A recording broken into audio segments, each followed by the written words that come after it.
This is the Detroit Sports Podcast Network. Hey everybody, this is Freddie Cohen of ESPN Radio. When I'm not talking about breaking news or breaking news on ESPN Radio, I'm always a fan and listen to the Detroit Sports Podcast, and so should you. All I want to know if you got your popcorn ready. Do you got your popcorn ready?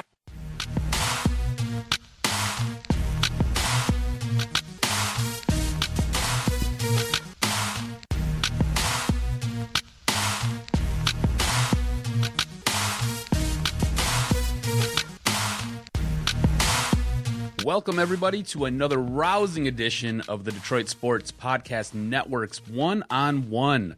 Today, we have WXYZ's Justin Rose. You probably know him from the web show that I'm on with him.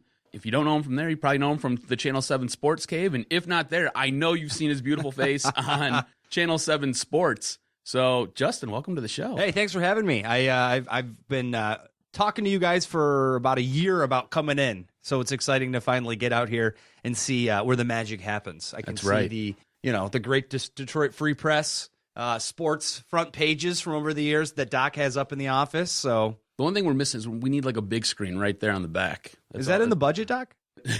Probably not. Probably not. Not yet. Not yet. Yeah. Not yet. All right. Well, hopefully, this one will get you some sponsorships. We'll see what so happens. We can come back in and digital touch screen, all that good stuff. All right, well, for those who, this is your first time listening to one of these, basically this is a way for the listener to get to know a little bit more about you, Justin Rose. Let's kind of kick this whole thing off here. You grew up in St. Clair, Michigan. Mm-hmm. You went to St. Clair High School. Yep. From there, you went on to Michigan State. You studied journalism, broadcast journalism. At what point in your life did you realize that sports journalism and sports reporting was something that you wanted to do? It's funny. I just talked to my a guy that knew my dad. A lot of people don't know this about me, but my dad was actually my principal of my high school. You cannot ever get in trouble. It wasn't so much getting in trouble because I did get suspended for getting in a fight once. Did you win? That's the important part. We each got one swing in, and then the cops showed up, and we were like, okay, well, let's act like we're friends so we don't get in trouble. And it didn't work. This is the worst story ever. Here's the best. If we really want to dive into that story, it's actually really funny because maybe a year later, I'm working down at a place called the Voyager, and I'd been a busboy and bowling alley attendant and, kind of a server up in the bowling alley. And my boss comes up to me one day and he's like, hey, we got a new hire. You're going to be training him today. And I was like, oh, cool. Like, where's he from? He's like, oh, he goes to St. Clair High School. I go, oh, really? What's his name? And he's like, Paul. And I was like, Paul? Like, I don't know any Paul. All of a sudden, the guy that got in a fight with me walks through the door and he's like, you gotta be kidding me. Oh, man. And we ended up becoming pretty good friends, like throughout the... That's how it always happens, right? But it was, we fought over some girl or something like that, and it was kind of funny, but it ended up being him, so... But you saved that story, by the way. Thank you. But it was... So I ended up seeing him a couple of years after college and stuff, and I was just like, we kind of reminisced on old times and stuff, but it was good stuff. He's a good dude. So my St. Clair and Marine City are a split district, and they have a local cable channel like many cities in Michigan do. Local cable channel 6, got to give them a plug. But they started airing varsity girls volleyball, boys basketball, and varsity football games on, channel 6, along with the bulletin board that lets you know when there's a craft show or a bake sale, one of those things. So this is a low budget, low tech quality channel, but my dad would do play-by-play because he actually went to Michigan State for broadcast when he was a youngster and realized that he wanted to be a teacher, and so he kind of got away from it. So he was calling the games, and one day they're like, do you want to try this? And I was like, yeah. So I went up there. My first ever broadcast was a color and play-by-play with my father. And from there, they paid me $20 a game to take over, so my dad didn't have to do it anymore because he had other things to do. And so I would call varsity girls games. And then when I was on the JV basketball team, I called the varsity basketball game. So I would finish playing and then go up and sit up there and then do the play-by-play for the basketball games. And then ever since then, I got an internship with throwback in time to High School Hammer Time. It was the first ever Southeast Detroit high school show. It was funded by Fred McLeod, who used to work at Channel 4 here in town. Now he's the voice of the Cavaliers. So every time the Cavs come to town, Freddie and I get together and we reminisce on old times. I was the first ever intern for that show with him. And I knew that's what I was going to do for the rest of my life. And I worked hard to continue to stay on that path, and I haven't ever detracted. How special was it to be able to do that with your dad? It was pretty cool. I look back, there's a picture somewhere around of me and him sitting there with our headsets on. And it was really, what was really cool is we went to the Big Ten championship game against Ohio State. That would have been the Rose Bowl year in 2013. And at the Big Ten, if you haven't gone to a Big Ten championship game, if you're a Michigan fan, maybe one day you'll get there and you get to experience this. But Michigan State fans have been there. Shots already, shots. Well, I mean, it's true. As he's wearing his Spartan gear. This is not news to you. Michigan State has been there for 3 times. So if you've had a chance to go to the Big Ten championship game, you go to the Fan Fest. And at the Fan Fest in 2013, they had this really cool simulator thing inside the Fan Fest where you could sit at the Big Ten network desk. And they run highlights, and they start the show with the music, and then you have a script. Well, me and my dad went off the script, and we're like, "Hey, welcome everybody to Indianapolis for the Big Ten championship game. I'm Justin Rose, joined today by my co-host, as always, Rick Rose. Rick, how you doing today?" And he's like, and so we kind of went back and forth about why Michigan State would win, beat Ohio State, get to the and it was just really cool because we threw the script away, and it was fun because people could watch you obviously because you had speakers there, but a huge group of people came over and were watching us as we were talking and stuff. So it was really cool. And he's been my biggest supporter for years. My mom as well, my sister as well. So I can't thank them enough because, everyone thinks that this is glitz and glamour and all the money in the world, and it's not. And I've sacrificed a lot, financially and emotionally to be where I am at today. I think that's something that, this isn't as glitz and glamoury as everyone wants to believe that it is.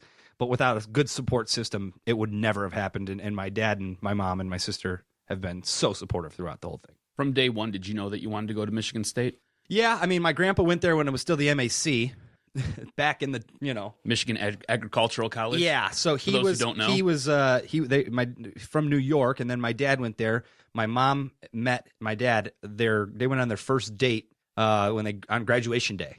So your whole Spartan legacy runs really deep in your family. Oh, absolutely, yeah. So there was really no other choice. My sister went there too, and she's 4 years ahead of me, so we never overlapped. So she was in. So when I was in high school, I would go up and visit her for weekends, and I was sold. But I did apply to Michigan, and I got in, and I still have that letter, and I paid the $250 application fee just so I could say to someone who would say to me, "You only went to Michigan State because you couldn't get into Michigan."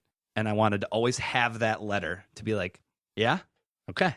So now I have that letter. And no, but it was never a doubt. And then when I got into this, knowing that the Michigan State had a good journalism program, which they do, and it's only getting better, it was kind of made up for me. So after you graduate from MSU, you then take a position with Fox Sports Detroit. Mm-hmm. How exciting was that for you? And what did your position entail? I was a production assistant. Actually, I was an intern at first. I interned out of school, which... I mean, kids these days are working for free out of school as anyway. So I was one of those. And basically it was about, cutting the highlight tapes for the pregame and the postgame shows. And sometimes I worked on the specials like the Red Wings Weekly or the Tigers Weekly shows.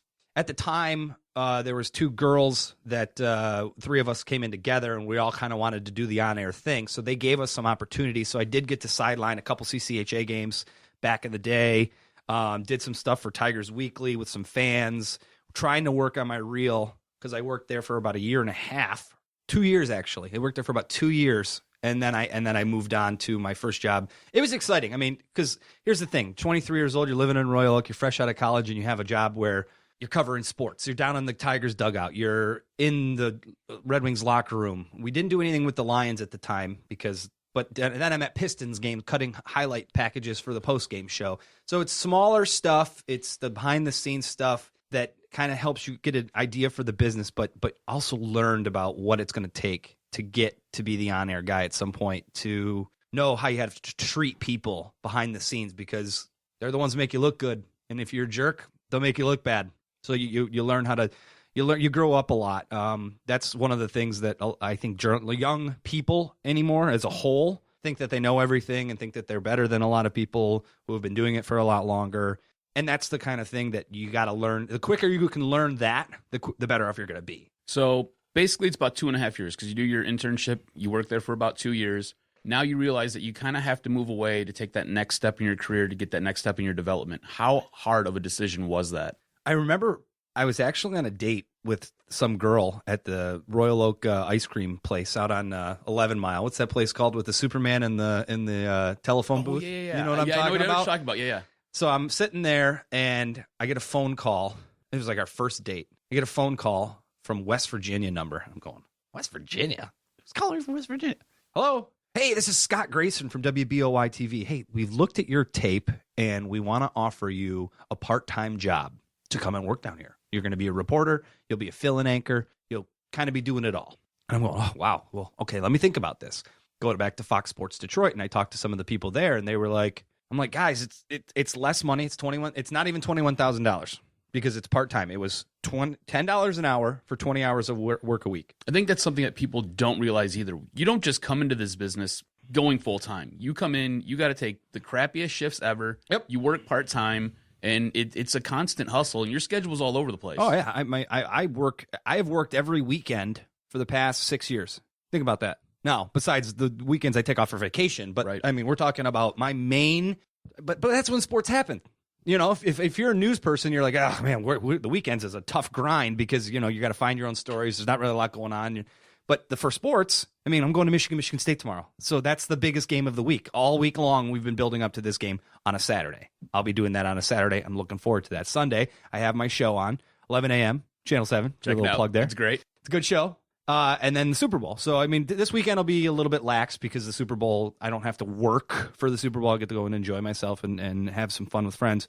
But that's how it is. Every weekend is the same kind of find the big story on Saturday, do the cave, and then something else on Sunday, whether I have a story shoot or if there's a game going on Sunday afternoons. Yeah, I mean, as far as the decision to move, I remember I got the best piece of advice from one of the producers, the coordinating producers at Fox Sports Detroit. He said, because I said, man, I don't know, it's a part-time job. It's $200 a week. Think about that. Doesn't that become like when you're trying to figure out how you're going to move down there, how you're going to live? Are you trying to figure out at this point, how am I going to make ends meet with $200 a week? Like, right. How am I going to live? What am I going to have to do to be able to sit there and just be able to survive? Like, living off ramen noodles again. That comes back to the support system that I have with my family. And we're fortunate enough that from my dad's perspective, this is a no-brainer. We have your back. We'll help you do what you need to do because he vicariously lives through me a little bit simply because he did get into broadcasting. He did study it. He had a radio show in East Lansing on the student network. Like, he was calling, doing highlights. But at the time, it was a different business back then, and he cut his dream, I think, short and was realistic about things, whereas my dream is the same as his was. So he's like, well, we can make this work. We can do this. So that was one of the things that played into it. But the best piece of advice was, I was like, because they had offered me a full-time producer job at Fox Sports Detroit. And they were like, but here's the caveat. No more on-air stuff. Like, you're not going to spend any of your time trying to cultivate yourself in an on-air perspective. You are going to be a producer. You're going to produce for weekly shows, and you grow from there, and you could work here for a long time. The same two girls that wanted to be on air with me are still at Fox Sports Detroit, still doing great things with producing and stuff, but their on-air dream had died.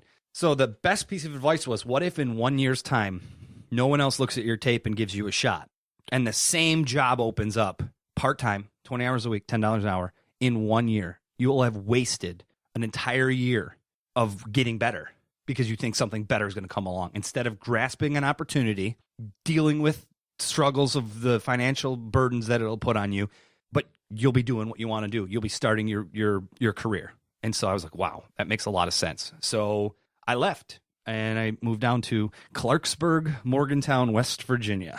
What was the most challenging part about going to Clarksburg, West Virginia? I remember when we drove in for the first time to the station, and I was with my dad, and we pulled off of Highway 50. And we drove through, and this is an old, cold... I really wish we had video right now because you look so pained. It's an old, cold town from back in the day when coal was, West Virginia's the golden egg. And my dad looked at me and with a white face, and he goes, "This is it?" And I was like, "Oh, what am I getting myself into?" Because it was in the sticks, and these buildings don't look new or fresh or vibrant. They look run down and old and decrepit, and it was a startling sight. And, the people were really great at the station. It was a starter market for sure. There's a lot of young people there. And you know, the people in charge kind of knew what they were getting with the new talent and stuff like that. Young people making mistakes. But that's what you needed. That's what I needed. I know I needed to go down there and get my butt kicked a little bit to recognize what I needed to get better at and where I was faltering at what I was doing. So I thought that was really quite the interesting turn of events because it was all high school. They had 5 Division II colleges down there. So it was nice to form relationships with people.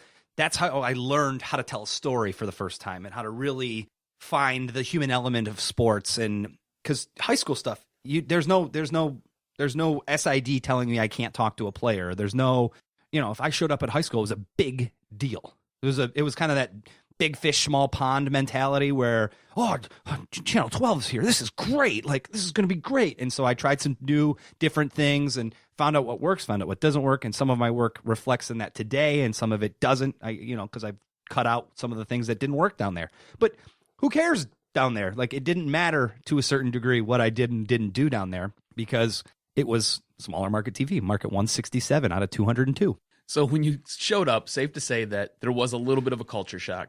But through your time there, what was the most rewarding experience you had? Oh, man. I didn't think about that. Probably the growth. I'd have to say just the personal growth that came along with recognizing that I was following my dream and that it was really trying. There were times that I'd call my parents just being like, I'm done. I can't financially burden us anymore. Like my checks would bounce every other week. I mean, I couldn't pay rent and I couldn't buy groceries, and I thought about going on government programming. I mean, that's how bad it got financially. That, like, you know, it was like, how do people live on this with kids or a wife or a family to support? I'm just trying to support myself, and I wasn't living a lap of luxury by any stretch of I was living in student housing. Like, I was a college kid, so I was just trying to get the cheapest plus money could buy for a place to just sleep, and it was just so difficult to try to balance everything. But I don't know. The most rewarding thing coming out of that is that I grew up. I started to grow up. Still always growing, but I started to grow up, and I was doing what I loved, and so it never felt like work. The only problem was it was the most hardest part was when the money wasn't there, and you're like working so hard, and you're just diving right into it, and then you look at your bank account, and you're going, "What's going on here?" That was, but I don't know. I'd have to say the people. I loved West Virginia. The people there were great. I mean, and it really was. And it's not the celebrity moment. I don't want to make it sound like I was like loved being seen or whatever. But when you go out and you tell a story and you get emails and calls from people, oh, thank you so much for coming out. Like, what a great story. You did such a nice job. You know, like those are the types of things that I really look back and remember being a part of when I was in West Virginia. All right, so you spent basically it's 2.5 years there as well. Mm-hmm. I'm starting to see a pattern here. Well, 2.5 years you bounce around. Yeah. Well, what happened was after 6 months of the part-time gig, they ended up making it full-time. So the money did kind of get better because I ended up, well, $21,000. Okay. So there you go. So do your taxes. So not ramen anymore. Now you're up to cup of soup. Do your taxes and you clear about $16,500 a year. All right. So the money is a little bit better, but so 6 months, but that still was like really, really tough. But I had, it was time to move on to the next thing. And I found an opportunity that was in Lansing at WLNS. I knew some people that worked there, and they approached me with like, hey, you can be our number 3. It's a non-contract job.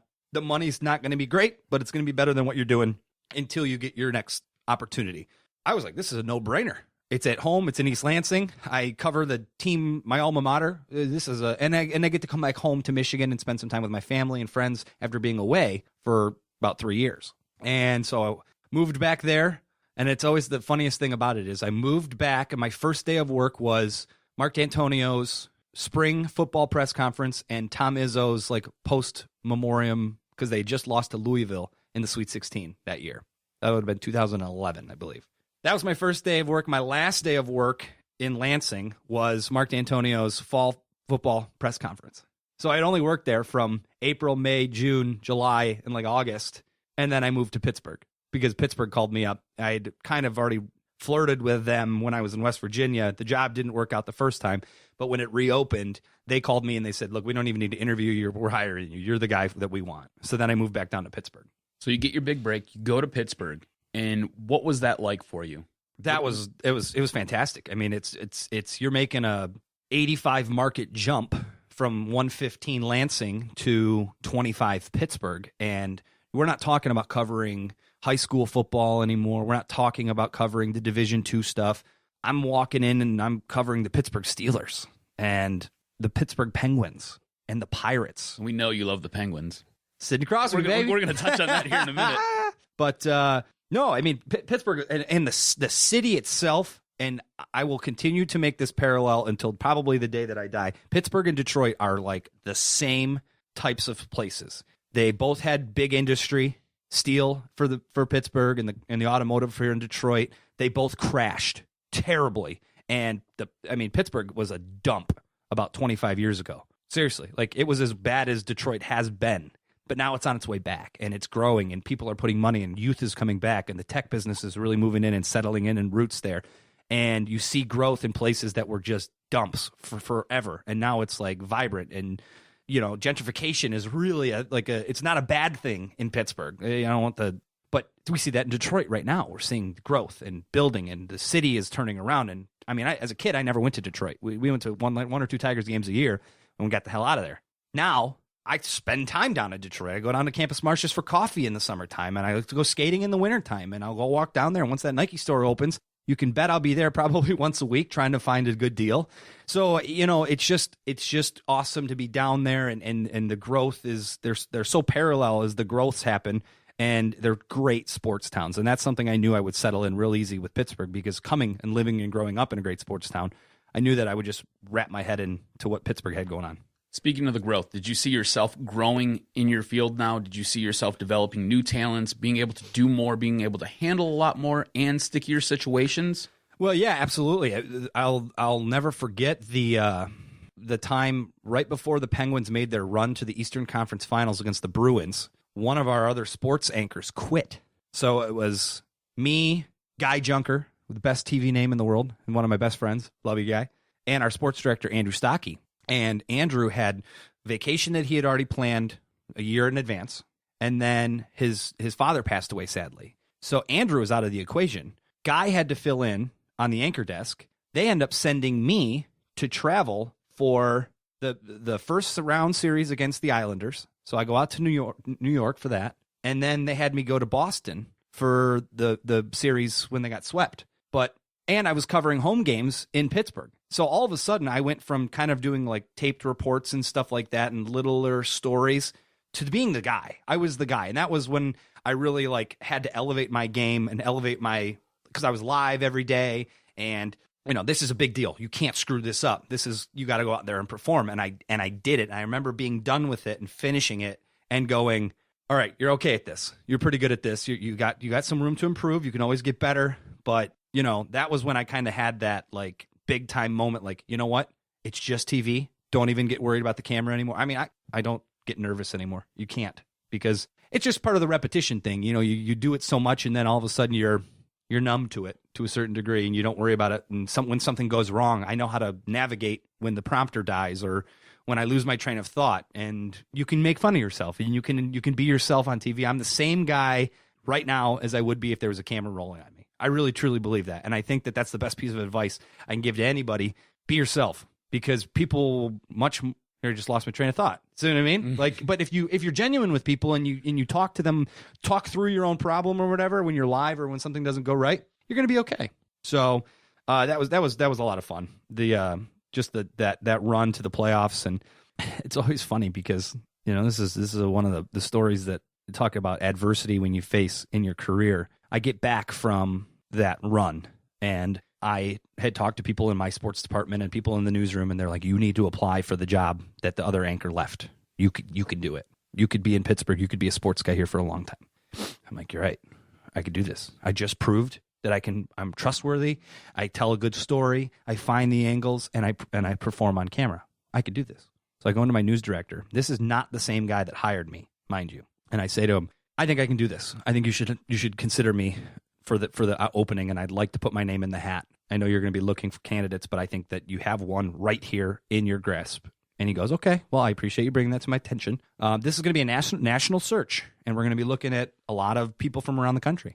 And I said, I understand that, but you've seen what I can do. You know where I want to be. You know where my heart's at. Let's do this. And he said, Well, again, it's a national search, and we're going to be looking for somebody with a lot more talent and, frankly, a better personality than you have.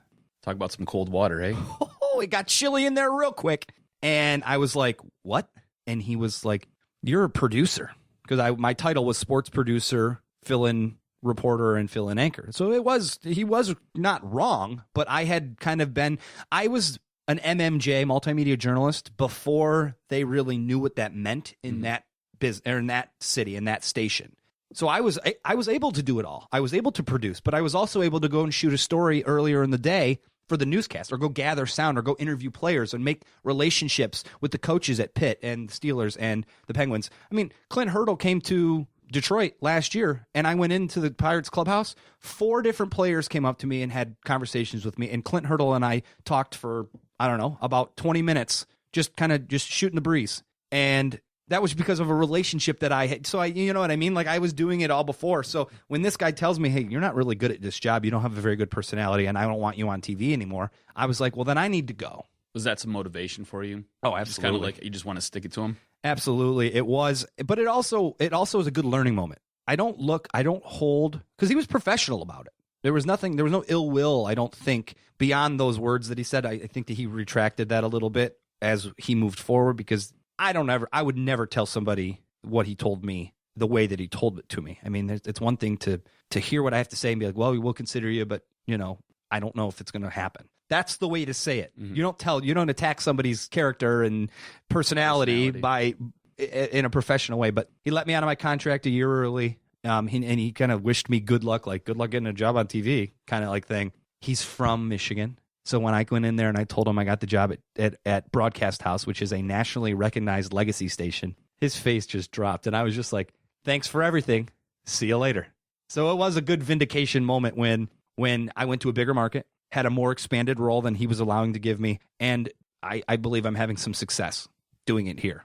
So just to get everybody caught up, you graduate from MSU. You work at Fox Sports Detroit. From there, you head over to West Virginia. From West Virginia, you struggle a little bit. You get promoted to full-time. You then bounce back to Lansing. From Lansing, you now head to Pittsburgh. Pittsburgh, it sounds like your boss is a real curmudgeon and has a stick up his butt. And now that brings you back here. So after 2 years of being the biggest Sidney Crosby fan you can be, you get to come home and you get to tag team Detroit Sports with Brad Gailey. How exciting and how big of a moment was it for you to be able to come home and work for Channel 7, for Broadcast House, and do what you're doing? I mean, I know you just said that you kind of got to stick it to him and you basically got to give him the old it wasn't middle about finger salute. It wasn't about him. It wasn't about him. It never was. Because I got over it. And that was the thing that that was part of that growing process that we talked about. Like, he was the first person who ever told me I wasn't any good at my job. And you have to learn that this business has a lot of subjectivity to it. And some people think you're good at it. Some people think you don't. That's okay. I mean, everyone's entitled to their opinion with anything. But this guy, I never looked back like, I got to get him. I was just like, you know what? I'm going to move forward. I hired an agent, Greg Willinger, out in New York City. And he's looked at my stuff and he said, I will have no problem moving you to a big market. And I have no doubt in my mind that you're going to have a very long and successful career in this business. Now, part of that is agent speak because I'm paying him a lot of money to be my agent. But it's also true. And he's like, you need to believe that I believe in you, and I will do what I need to do to get you to where you want to be. Coming back home, I mean, and I always had said when I left Fox Sports Detroit that I only wanted to come back to Michigan on my own terms. I didn't want to just sulk back into town and take a part-time job or do something just to be home. I wanted to come back when it could be celebrated by myself and my family and my friends, and it was the right job to come back for. And I really felt that this opportunity was the right job to come back for because I'd gone away, I had learned, and I said, I'm ready to go back home and showcase what I can do and tell people about the teams that I grew up with that I know the most about. I know about Michigan. I know about Michigan State. I know the histories there. I know the Red Wings. I know the Pistons. I know the Lions. I know the Tigers. Let's talk about it. Let's get involved. And you don't have to tell me why the rivalry is important. You don't have to tell me about why the Avalanche and Red Wings will be always the best rivalry in sports in the mid-90s. You don't have to explain it to me. I know it. I get it. And I think that's one of the things that's easier about coming back home after all that time is because now I know how to tell that story in a different way, or I know how to present the information in a different and fun and entertaining way. So coming back home was, it was a dream. I bought a house. Like, my friends are here. My family is so nice. I have a 3-year-old niece. I love her to death, and I get to be around her for her developmental years, which is so important. I'm her godfather. So I couldn't see her when I was in Pittsburgh as much as I would have liked. And now I get to come home. We get to go to dinner once a week. We get to hang out. I get to babysit. Like, these are all things that I wanted to do and I felt like I was away from, but now I'm back home. It's completely different and so much more fun. And my overall life happiness is much better because I get to be here. So along this journey that you've had to get back to Detroit, have you had any mentors that have helped kind of guide you and give you some good advice along the way? Yeah, Tom Lydon was a big one, and he was one of the driving factors for getting me back home, former sports director at Channel 7, because Tom and I had met, and it's actually really interesting. Mike Murray's another one. He's the general manager over at 7. He and I met because my fraternity brother married his daughter. And when I was at Fox Sports Detroit, before I left for West Virginia, he got us in touch. He had me out to Broadcast House. We did like a quick little tour, and we ended up getting like breakfast because they have like a little cafeteria on campus there. And he had said something to me to this day. We kind of laugh about it when we pass each other in the hallways. He's like, I have no doubt that you'll have a great career. And you're going to come back here and work for us someday. And this is 6 years ago. He had no idea that my forecast would have brought me back. But it was a no-brainer when Tom called me, and then he went to Mike and said, hey, Justin Rose, you know this guy. We know what he can do. He's gone and done it. Let's bring him back. It was almost like, quick, good. We're happy with this decision. This is not the wrong decision. So Tom Lydon was a big one. Pretty much anybody I had worked with. Scott Grayson, he gave me my first chance on TV. He's now in Philadelphia working for an ESPN radio station. He comes back and does some things with the Mountaineers every now and then. I got to give a shout out to Guy Junker, who is the best name in TV. It's the best name, and he's the weekend anchor. He's been in Pittsburgh for 40 years. He's just in the way that I learned how to tell a story from him and how to talk on camera and be yourself and kind of, I picked up so many things from him and his knowledge of sports and stuff like that. And, Fred McLeod, again, he's the first guy that ever really took a shot on me way back in the day, give me an internship when I didn't even know what it was. But there definitely have been, and there's more. There's always going to be more. And you can't ever name them all. It's like that whole Oscar speech, I don't want to forget anybody, but so there's definitely been some people that have really meant a lot on the way. What has been the most challenging part of your journey? The sacrifice of moving around a lot, missing things. I haven't had very much success with relationships because of the Doc and I were talking before the show about that a little bit. But because that's one of the things is this job is so unpredictable, and the schedule is equally unpredictable. And normal, down to earth people, the first thing on a date. Hey, I might not be here in 2 years. You interested in moving forward? Well, no. I live here. I like it here. And even now, I don't know what my next step's going to be. I don't know if I'll be in Detroit for the rest of my life, or if I'll go to another city or go to a network or something. I can't forecast that. So it's kind of got to be it's going to be an interesting road when it comes to like a relationship, because that impacts somebody else a lot. So I think that's it. The financial aspect of it has always been difficult because, now I'm okay, but I wasn't for a really long time. Even in Pittsburgh, the money wasn't great. So, those are the challenging things. But as far as the job itself goes, this is going to sound maybe a little conceited, but it's so natural to me. Mm-hmm. And it's like, if you're good, you out there listening, and you're good at your craft and you're good at your trade, you can be proud of that you know that you go to work and you don't have to challenge. Now, if you put a math equation in front of me, we're going to have some challenges, guys. I'm not good at math, so I would not be a very good accountant. Break out the abacus. Let's go. Yeah, I would not be a good accountant. I am very self-aware of the things that I'm good at and the things that I'm not good at. Math and science, very poor. Talking on camera and understanding the knowledge and the depth of sports, very good. So go to your strengths. So I think that was one thing that, challenging wise, is okay, you're naturally kind of good at this.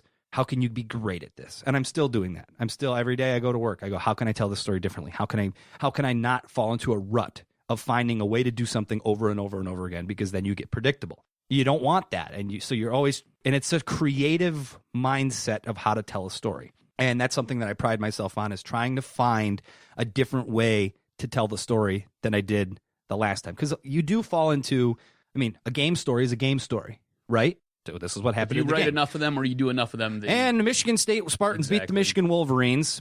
Soundbite player. The play of the game was when they dropped the ball and Michigan State picked it up and returned for a touchdown. Player soundbite. Michigan State has now won 7 of the last 8. Reporting in Ann Arbor, that is boring. No one cares. Everyone knows that's what happened. Give me an element. Give me something juicy. Tell me that story in an exciting way. Mind you, people, this is what he paid 4 years for at Michigan State, so you can learn that formula, because I did the same thing at OU. You got to learn the formula, and then you can tweak it, and you make it your own, and you make it better. Mm-hmm. Let me give you a little bit of relationship advice, all right? Oh, boy, here it comes. With your bouncing around in 2 years or whatever. Marry a nurse, marry a doctor. They're batshit crazy. Honestly, they're batshit crazy. But if you got to pick up and leave, I guarantee you they'll be able to find a job. Yeah, that's true. That's what I did. I've been told. And she's batshit crazy, but I love her to death. All right, so what's your favorite part about being on TV? Now we're getting into some of the fun stuff here. Okay. We've got your story. We got how you got to this point. But now, what's your favorite part about being on TV? You know, I don't even like being on TV. Really? I mean, that's you shocked me. I mean, I watch you. I'm sitting there at the bar, and I'm half in the bag, and I'm like, oh, it's my boy Justin. I mean, you get used to it. Mm-hmm. I mean, I am aware that I'm on TV, but I don't. There are days that I go to work and I'm like, I really don't want to be on TV today. You know, I don't look good. I don't feel good. I don't want to do it today.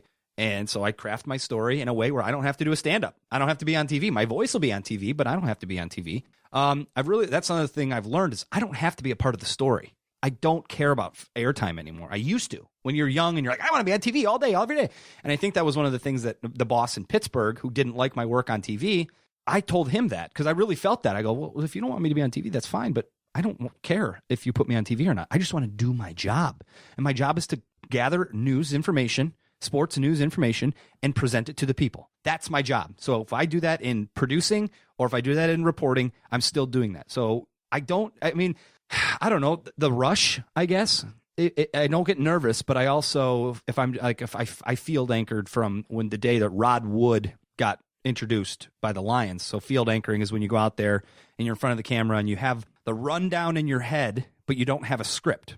And I just winged it for 3 minutes, and I tossed the sound bites and I read over video, and I had a whole sports cast. And I remember right before I went on, the light went on because it was dark out. So I'm spotlighted in the dark and I'm like, this is great. And I crushed it. I nailed it that day. And I got done and I was like, yeah, like I was energized. So I guess that would be, if you had to say the best part of it being on TV is the rush, and it's just TV.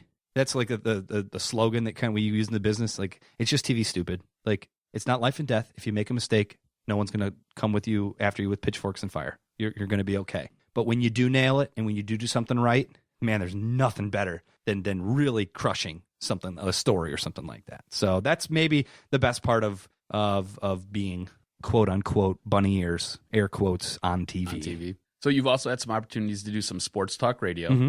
We've got to listen to you do a very good job.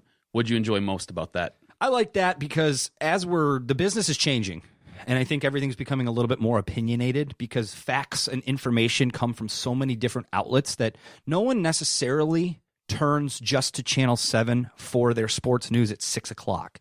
So I need to be very active on Twitter all day. I need to get information out there all day, Facebook and Instagram, and the teams themselves have their own departments for information anymore anyways. I mean, look at what the Lions and the Red Wings and the Tigers are all doing. Pistons, for their own sake, the stories are breaking on their websites before they're breaking anywhere else. So that's something that talk radio is great. I love that I can do that, but I like that I can be a little bit more opinionated on talk radio, and that also turns into my show on Sunday mornings at 11 o'clock on Channel 7, the Sports Cave, because people are really interested in what hired people have to say about it. I don't think I'm any different than either of you as far as our opinions for sports go, and your opinion is not any worse or any better than mine.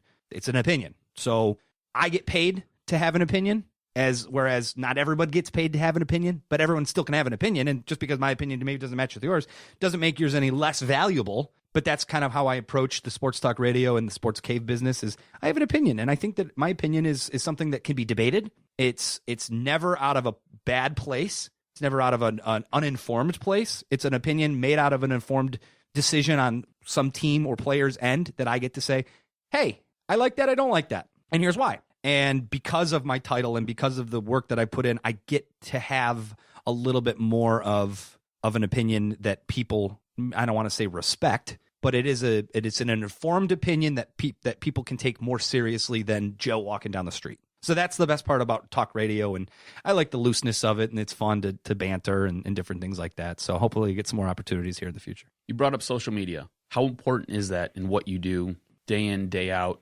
doing sports, doing broadcasting. I struggle with this a little bit because I think that there are more people on Twitter than there really are. Twitter is very unused. It's across the board. I mean, the diehards are in on it, but for the most part, I mean, your mom doesn't have Twitter, does she? No. But she got a Facebook. She does. So what am I doing wrong? Because if I'm using Twitter like it's the end-all be-all of social media, I'm wrong. Okay? You know, like people aren't on Twitter as much as you think. People are on Facebook the more that you think. But Facebook has become like the Google, where it's an unlimited source of information that if you're not following somebody directly, you're never going to see anything that they do. Yeah, I was going to say, don't you feel more like Facebook's a little bit more private, it's more personal, whereas Twitter's a little bit more out there. You can obtain more people and you can reach more people with Twitter than with more Facebook or Instagram. Facebook has been... The thing with Facebook that I don't like is that you're right. It is more personal and it is much more of a... You know, I mean, I post pictures of me and my friends on Facebook. So I'm not going to be friends with random guy on Facebook personally. Right. Now, if I ever want, I don't have a Justin Rose fan page because I think that's kind of stupid. But that's how the difference is. Full of yourself yeah, at that point, exactly. Right? Yeah, and I don't want to post everything that I do on my personal page and then my private page, or you know what I mean. It's just too much for me. But you're right. Twitter is much more out there, and I believe that Twitter is more of a...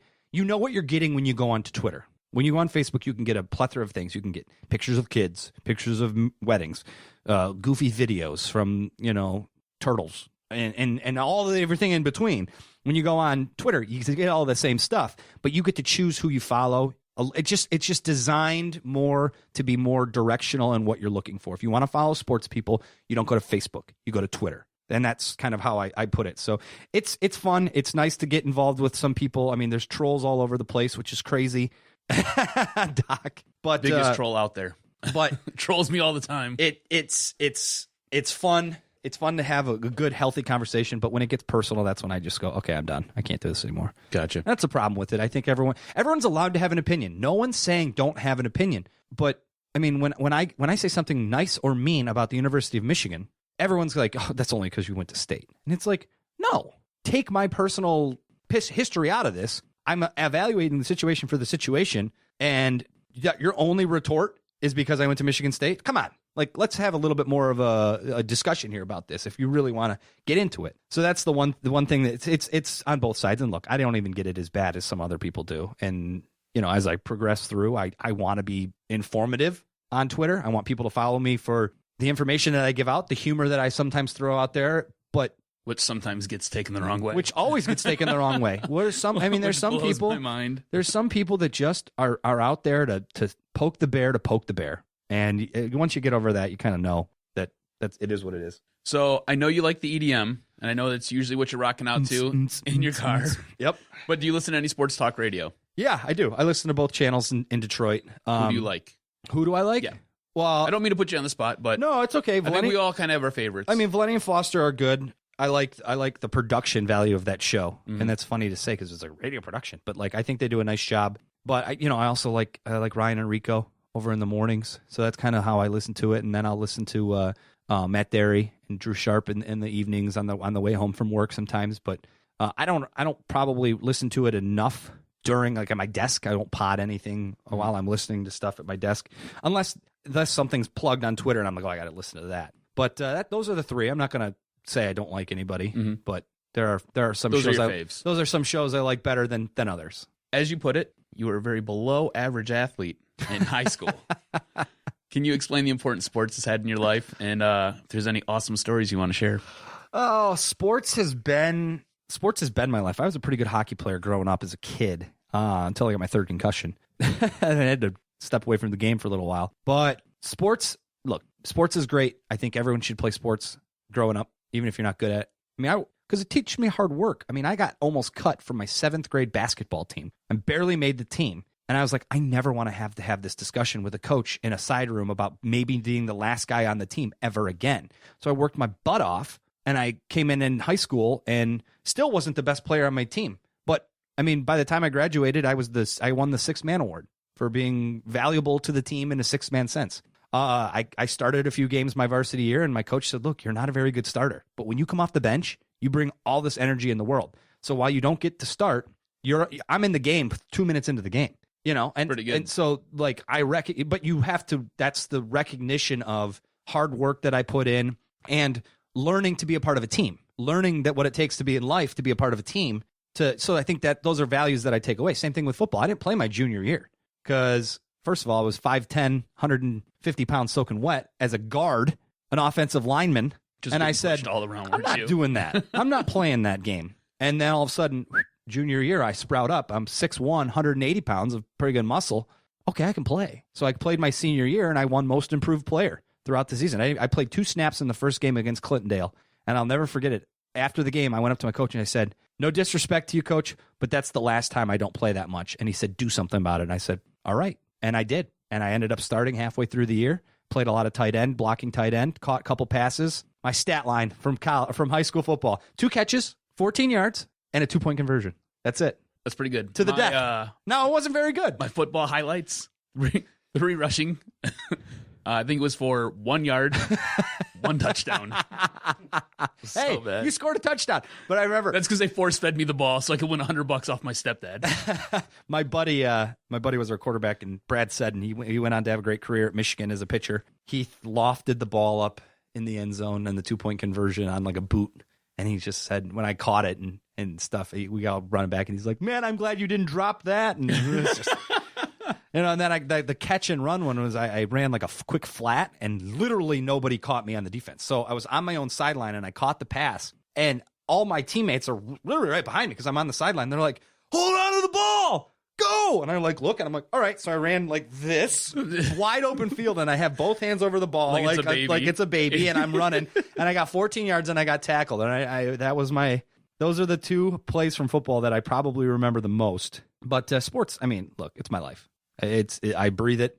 I don't know what the stock market's doing today. I never will be one of those guys that notices anything else beyond. I mean, I stay out of politics. I stay out of the news for the same for I don't care. And it's like, you know what you care about and what you don't care about. And I love all sports. And every time, I mean, even if it's a sport that I don't like necessarily love the most, I still am aware. I'm still absorbing information as it's coming in. And so sports is, I mean, it is my life. It's my livelihood. If sports just stopped, I would not know what to do with my life. I would be like, okay, what is there else out there for me? What's your favorite sport? I like college athletics the best. There's nothing.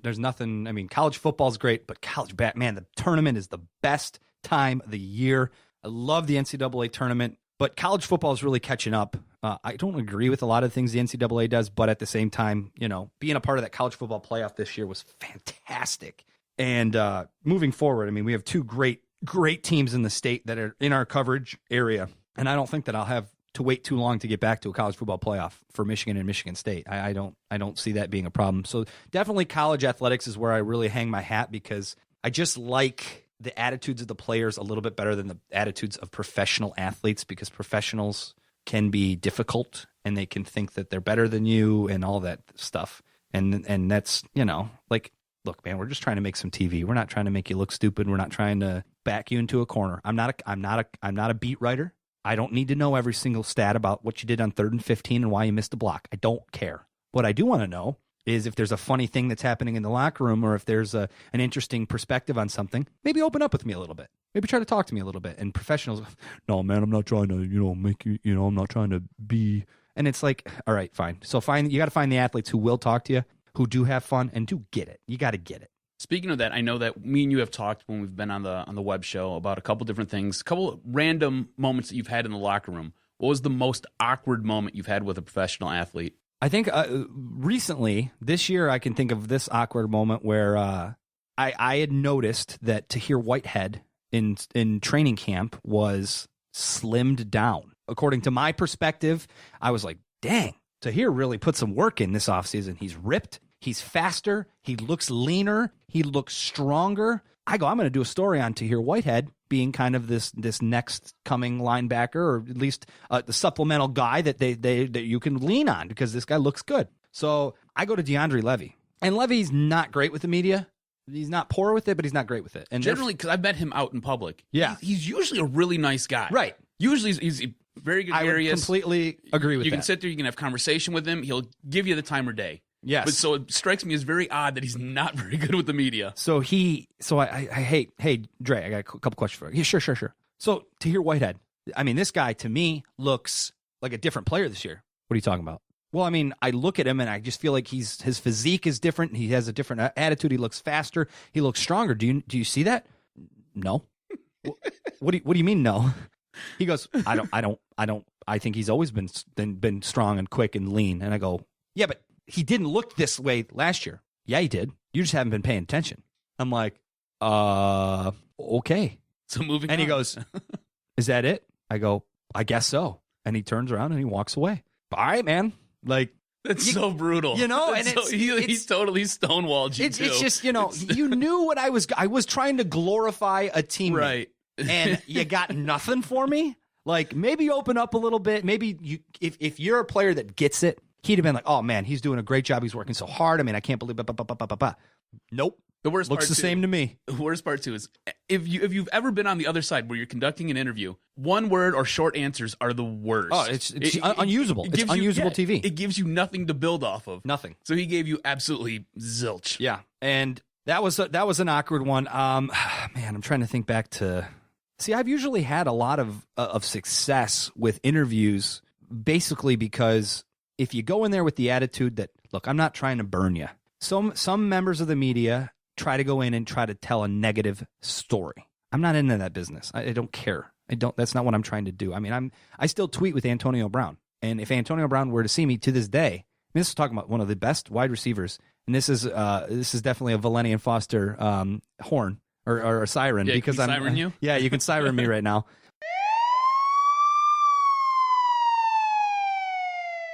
Because AB and I talked a lot about Central and Michigan and living here, and I would always go in there, and every time he would talk to me about whatever I wanted to talk about. Good dude, like best guy, got it, understood it, and even after losses, I'd go, hey, yeah, man, okay, what do you need? Let's talk. And you know, that's the type of thing that you don't get from superstars all over the place because some of them just don't get it and they don't want to be around it. I mean, Justin Verlander is not good with the media because he thinks he's better than the media. And I think a lot of times I've tried to go to him and say, hey, I'd like to do something fun. I'd like to just talk about the baseball game and how you fit in here. And you're so beloved by these. I don't got time.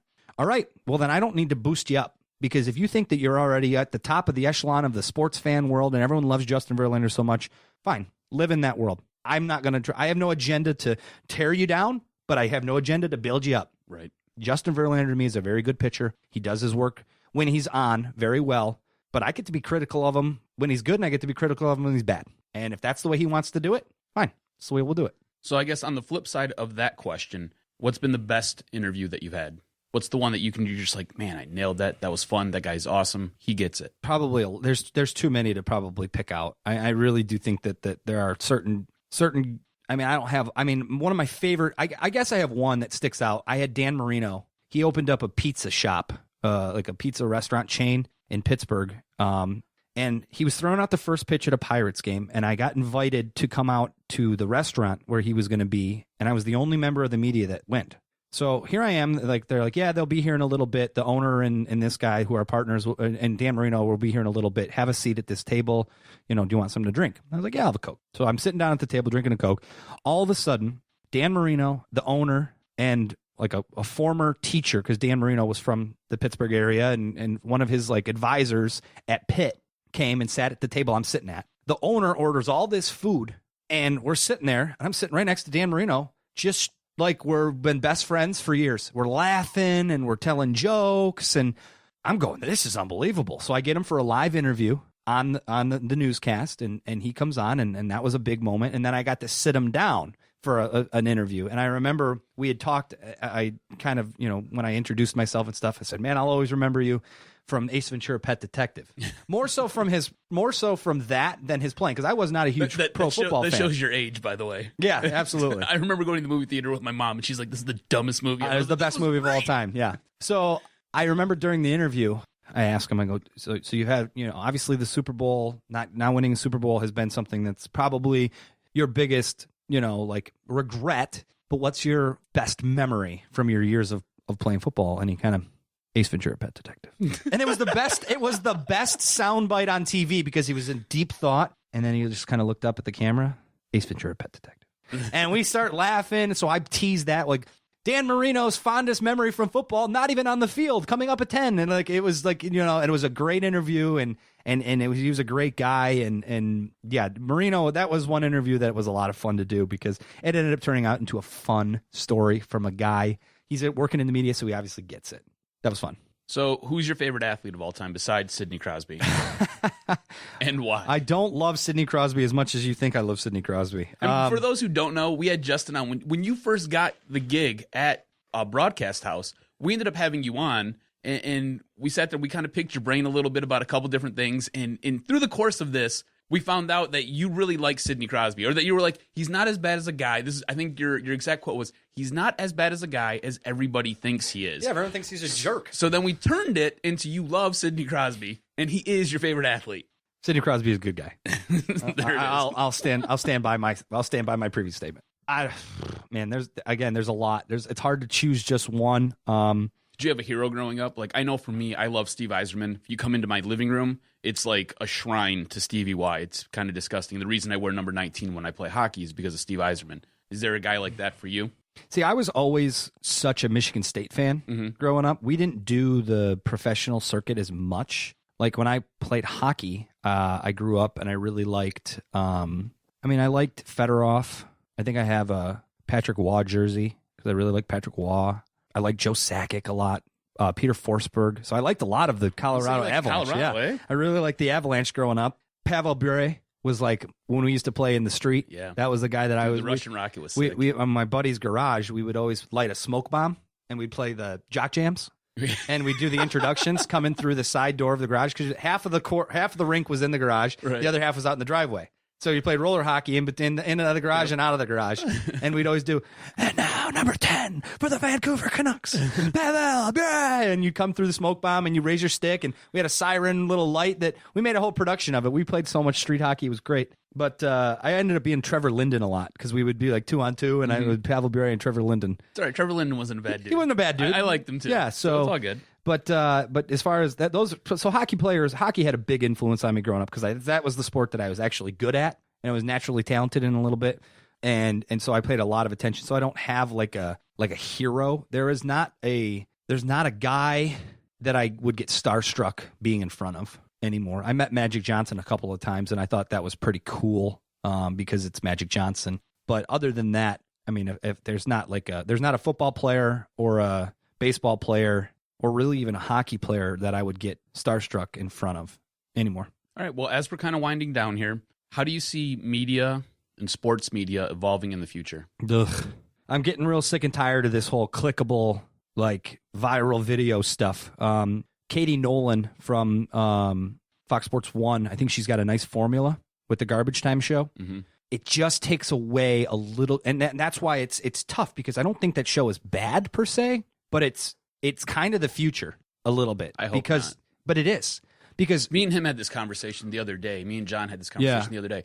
And he was like, dude, I like Katie Nolan's show, Garbage Time. And I was like, I can't get into it to save my life. Like, I think she's attractive. I think she does a good job with what she does. And I think there's elements of her show that are good.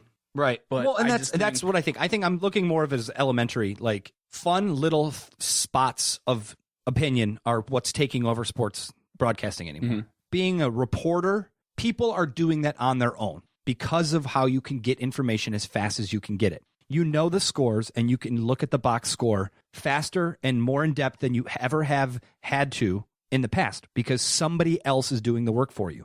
You're getting tweets. This team won. This guy had this many points. You don't need me to tell you what happened in the game. That's not my job.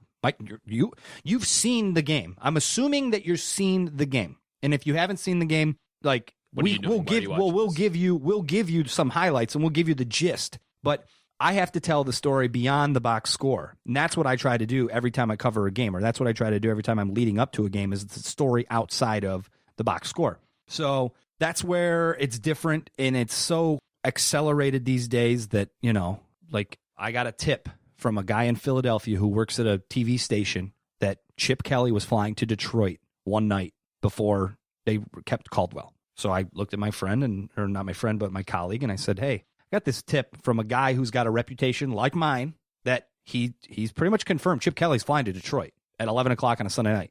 I ran with it. I said, I got a source that's telling me that Chip Kelly is potentially flying to Detroit for a potential interview with the Lions. 2 potentials, not saying it's happening. And it caught wildfire. Pro Football Talk had it on their website. A couple of other places had tweeted it out, and it got hundreds of retweets and tons of talk underneath. Everyone's, no, or Chip Kelly would be the worst. And so it got all of this debate. And of course, then I got ripped for it because it didn't happen. Well, that's how sources work, guys. Sometimes you're accurate and sometimes you're wrong. And you covered yourself. You said potential. Yeah, I never pigeonholed myself, but that's the double-edged sword you have to play with, because you want to be first, but you want to be accurate. And look, if Chip Kelly flew to Detroit, he didn't interview with the Lions, but apparently he was on a flight to Detroit. That's all I can tell you. Could have been a layover. Could have been a layover. Yeah. Exactly. He was on his way to Detroit on a flight, whatever. And, who knows if he was going to San Francisco from Detroit. I mean, I would imagine that he wouldn't have a layover, but regardless, that's kind of how it's so accelerated, and it's so fast, and it's so up to date. And you have to become a voice of reason, and you have to become a voice of truth, or you will lose the credibility anymore. Now, I don't think my credibility is in jeopardy because of one thing, but at the same time, I'm right more than I'm wrong, which is what helps those types of things. But we're no longer just surveyors of a conduit from this team to the player or to the fan. The fans can now go directly to the team for those types of things. So I have to redefine how I do it to make myself still necessary. Like, I don't want to have that Office Space moment where, what is it exactly you say you do here? So that's where I have to find ways to keep connecting with people and continue to debate and talk about what you like about this, what you don't like about this, as well as, hey, this is what I know. This is what the teams told me. This is what the players told me. So this is what's actually happening. The whole Calvin Johnson thing. My sources are telling me, half of them are like, yeah, here's a statement from the team. Other of them are, he's gone. The other side of it is, he hasn't made up his mind yet. I got 3 sources telling me 3 different things. So I'm not going to go out and say one thing or another, because I have contradicting sources that trust equally as much as the other ones. So it's different, it's tough, it's challenging, but it's good. It's good that, and that's what's part of the whole, I never feel like I'm in a rut with my job, because you can't afford to do it or you get left behind. All right, we'll get you out of here on this, and we appreciate your time. What advice do you have for aspiring broadcast professionals? Get ready. I mean, re-listen to the early part of the conversation we had here, and you'll just know what it's going to take. I do honestly believe that without a support system, financially and emotionally, you're just not going to make it. And stop trying to cut corners. There is no such thing as cutting corners in this business. You got to work hard. There are the few people that get lucky breaks earlier on in their career than other, but they're few and far between. And just another thing too, that I've really been kind of taking more and more as I get older. Don't be jealous of other people's opportunities. Your time will come if you are good enough. You can't worry about somebody else getting an opportunity over you if you think you could have had that opportunity, because, I had an opportunity for a job in Cincinnati. I interviewed with the news director and talked to the GM one day and had an impromptu interview with them. And I thought, they're like, we're looking for a sports reporter. We like you. You're funny. And I was like, hey, I could probably get this job. And I ended up not getting it. And I was down in the dumps and it was so sad. And then Detroit comes along. Home. Cincinnati's not home. I have no ties to Cincinnati. So, your time will come if you work hard and you put in the effort and the energy and you understand that there is no corner cutting, because so much so this business is getting younger and cheaper. I mean, there will be a day when somebody younger and cheaper than me is around, and I'm only 31. Someone's coming for my job, so I have to be, on top of it and continue to drive and continue to be somebody that people turn to and can follow and have and enjoy. It's entertainment business. You got to enjoy being around the people. If you don't like watching somebody on TV, you're not going to watch them. So you got to keep it on that. That's the best advice. Just work hard. Remember, try to be self-aware, because this business, if you're a quiet, solemn person, probably not going to have a ton of success in broadcast journalism as an outward talker. You might be a better writer or a better producer. I'm not saying there's not a job for you. Know your strengths and know your weaknesses. That's another thing I tell young people all the time. And I could tell within the first 5 minutes of meeting somebody who go, I'm going to be on TV one day. And I can say, No, you're not. And it's cruel. It's cruel. I don't ever want to dash anybody's dreams. But if a kid comes up and, hi, my name's Jeremy, and, I really want to be on TV someday. I'd be like, then Jeremy, tell me why you want to be on TV. Talk to me. Tell me why. The best piece of advice I ever got from a producer along the way was, you have to almost grab the audience by the you-know-what and tell them, I have something to tell you and you need to hear it from me. You don't have to be condescending about it. You don't have to be totally cocky about it, but you have to have that edge and you have to have that knowledge of, Adam, this is what I've got for you, and here's what you need to hear, and you're only going to get it from me, so you better be listening. And if you don't have that personality or that ability to adapt to that personality, you're probably not going to make it. And I got to give a shout out to Matt Hawsworth down in West Virginia, because when he started interning with us, I was like, there's no chance this guy's going to make it in this business. He's weak-minded and doesn't know how to get. We tried to do a stand-up one time, and he literally broke down in tears after a half an hour of not being able to get the stand-up. Oh my God, what am I doing? What? And he would probably kill me for telling the story. But now he's doing really, really well down there. He's elevated himself. He's working for West Virginia Illustrated, which is West Virginia Mountaineer Sports, and he's doing really well. And he's growing up. And I'm watching, like, I mentor. So when he gets asked the question of, do you have a mentor? It's me. I'm his mentor, and I keep in touch with him every now and then. And it can happen for you if you don't have the attitude right away. You just have to grow into it and stuff like that. He's a success story from that. But that's my bet for advice. Keep working at it. Don't lose faith. And if you do, you'll probably make more money. So it's not all bad if you get out of it. It's not all bad. Justin, we want to thank you for your time. Thank you for spending all this information in I guess all this time, because this was a long one. No one's listening at this point now. My life story is not that interesting. You know what? I thought it was really good. You can catch Justin on Sundays at 11 on Channel 7. You can check him out on the Sports Cave. You can check him out on Monday afternoons doing the web show on WXYZ.com. Mm-hmm. I can check you out. Man, you're everywhere. Throughout the week. Reporting on Channel 7, doing sports. I mean, actually going to have... Follow him on Twitter. J-Rose WXYZ. There's a little Twitter plug. Love to interact with some of you guys out there. If you have any more questions or anything like that, or you just want to make fun of me, that's fine. You can do that there. But yeah, I'm having a story air tonight that I'm not even working today. So, that's how it works sometimes, the beauty of TV. But thanks for having me, guys. You guys do a really good job of your podcasts. I've listened to a few of them, and Adam, of course, on the web show every other week or so. And we'll continue to do that. And hopefully we'll do this again sometime. Sounds good. All right. Appreciate it. Thank you. Thanks, guys.